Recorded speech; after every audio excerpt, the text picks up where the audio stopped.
ele é o braço direito do perito e algumas vezes o braço esquerdo, né?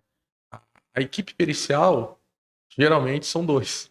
É o perito e o agente criminalístico, né? Então, é, é o outro par de olhos em local de crime. Então, aqui a gente tem, por exemplo, a agente criminalística, que entrou no mesmo concurso que eu, 2000. O primeiro concurso para agente criminalística foi em 2004, né? Entrou em 2005. Então, não tinha esse cargo antes. Então, tem gente que entrou nessa época. Pô, o cara já tem 17 anos de local de crime, cara. 17 anos.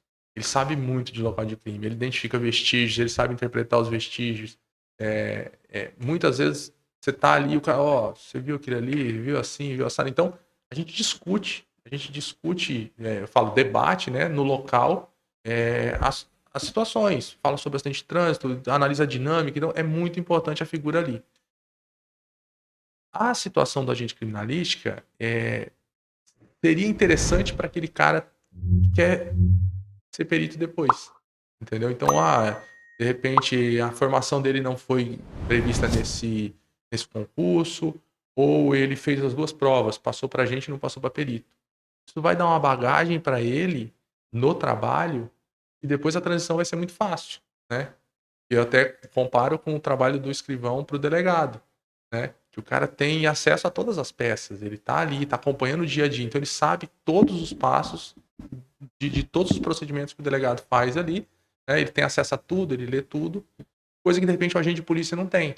Então o cara que quer ser delegado, de repente para ele é mais negócio fazer um concurso para escrivão, se ele vai começar assim, né? Se ele não passar direto para delegado, do que de repente para agente de polícia, que ele não vai ter acesso às peças que o escrivão tá ali o tempo todo trabalhando.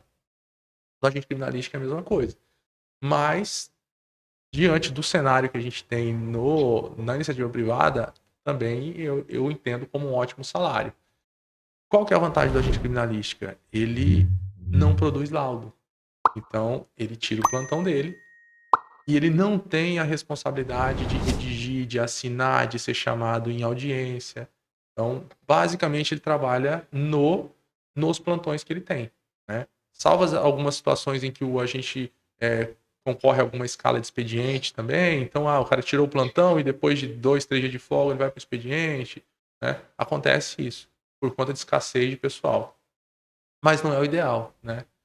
Também tem as situações em que o agente criminalístico é destacado para fazer funções de perícia interna, junto com os peritos da perícia interna. Então, ele só vai trabalhar no expediente. Então, ele não vai trabalhar em local de crime, mas ele vai auxiliar o perito na parte de perícia interna. Quando eu falo que ele não vai redigir laudo, é que ele não vai criar o laudo, mas ele pode, por exemplo, digitar o laudo. Então, o perito vai passar para ele um modelo e fala assim, altera esse modelo aqui com essas informações e depois eu vou revisar e vou complementar com aquilo que é particular, né? Uma questão de análise que não tem como outra pessoa fazer por você. De repente, aquela estrutura mínima do laudo ele consegue fazer. Então, mas ele não vai ter aquela obrigatoriedade de responder por isso, de ter o prazo para entregar aquilo, que é o que o perito trabalha no dia a dia.